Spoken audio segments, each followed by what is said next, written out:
Algorithm কাকে বলে? কোন একটি নির্দিষ্ট সমস্যার সমাধানের জন্য যুক্তিসম্মত পর্যায়ক্রমিক ধারা বর্ণনাকে একত্রে অ্যালগরিদম বলে। অ্যালগরিদম যে কোনো একটা সমস্যা, সেটা বাস্তব লাইফ হতে পারে, প্রোগ্রামিং সমস্যা, অথবা কোনো একটা, যেমন এখানে আমি একটা উদাহরণস্বরূপ নিচ্ছি, দুটি সংখ্যার গড় নির্ণয় অ্যালগরিদম। এখন দুটি সংখ্যা যদি আমাকে নির্ণয় করতে হয়, গড় নির্ণয় করতে হয়, তাহলে প্রথমে আমাকে নিশ্চয়ই দুইটা সংখ্যা নিতে হবে। তাহলে আমি ধরে নিলাম একটা 2 আর একটা 5। এখন এই দুইটা সংখ্যার আমাকে কি বের করতে হবে? ফল বের করতে হবে। তাহলে 2 আর 5 এর যোগফলকে গড় নির্ণয়ের সূত্র আমরা কি জানি, যে যে কয়েকটা সংখ্যা নেব সেই কয়েকটা সংখ্যার সমষ্টি, তাহলে সমষ্টি 7 ভাগ হচ্ছে যে কয়েকটা সংখ্যা নেব তার সংখ্যা। তাহলে এখন এইটাই আমি যেভাবে পর্যায়ক্রমে সমাধান করলাম, এই সমস্যার সমাধানটা আমরা যদি লিখে করি তাহলে সেটাই হয়ে যাবে অ্যালগরিদম।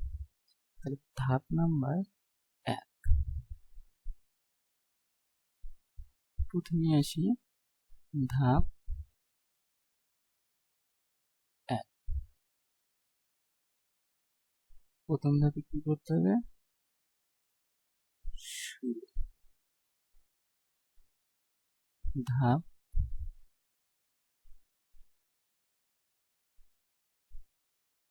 2,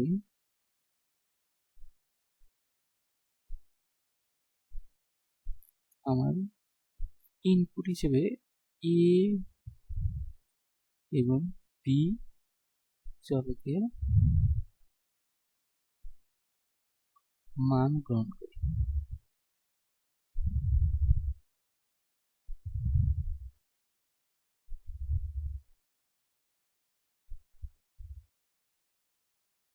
ধাপ 3, এই যে চলকগুলোর মান গ্রহণ করলাম, তারপর কি করতে হবে? এই চলকগুলোর মান যোগ করতে হবে। তাহলে এ ও বি চলকের মান যোগ করি।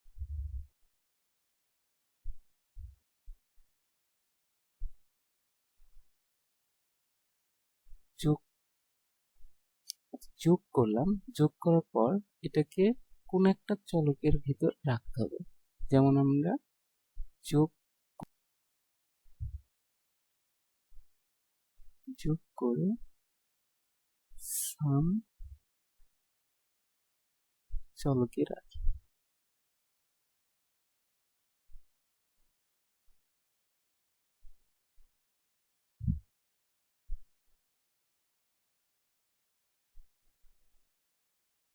ধাপ number 4,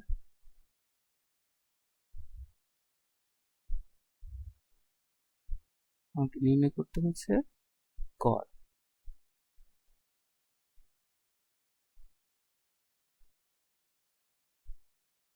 A average equal to some, আমাকে কয়টা সংখ্যার গড় নির্ণয় করতে বলছে? 2টি, ভাগ 2। এখন ধাপ নাম্বার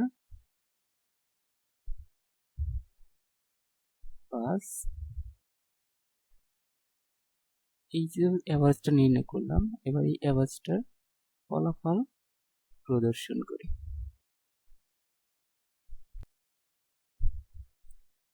এখন আমাদের কাজ যেহেতু শেষ, তাহলে ধাপ নাম্বার 6 শেষ।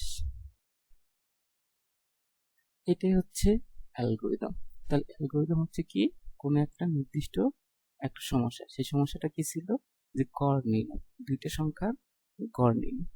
আর এই দুটো সংখ্যার গড় নির্ণয় করার জন্য আমরা বিভিন্ন পর্যায়ক্রমে সেই ধারা বর্ণনাটা করলাম।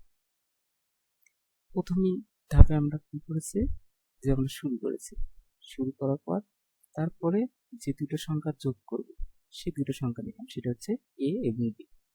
এবং এই এ এবং বি চলকের মানগুলো যোগ করে নিচে আমাকে কোনো একটা জায়গায় রাখতে হবে। সেই রাখলাম হচ্ছে সাম নামক একটা চলকের। আর এরপরে নির্ণয় করতে হবে গড়। অ্যাভারেজ ইকুয়াল টু মোট সমষ্টি হচ্ছে নিয়ে আসছে কত, সাম। সামকে যতগুলো সংখ্যা যোগ করছি সেই সংখ্যা দ্বারা ভাগ করব। এখানে আমি দুইটা সংখ্যা যোগ করছি, তাই 2 দ্বারা ভাগ করব। যদি আমাকে 3টা সংখ্যা যোগ করতে হতো তাহলে 3 দিয়ে, 4টা সংখ্যা হলো 4 দিয়ে। এরপরে এটা আমরা ফলাফল প্রদর্শন করলাম, আর ফলাফল প্রদর্শন করলে কাজটা শেষ।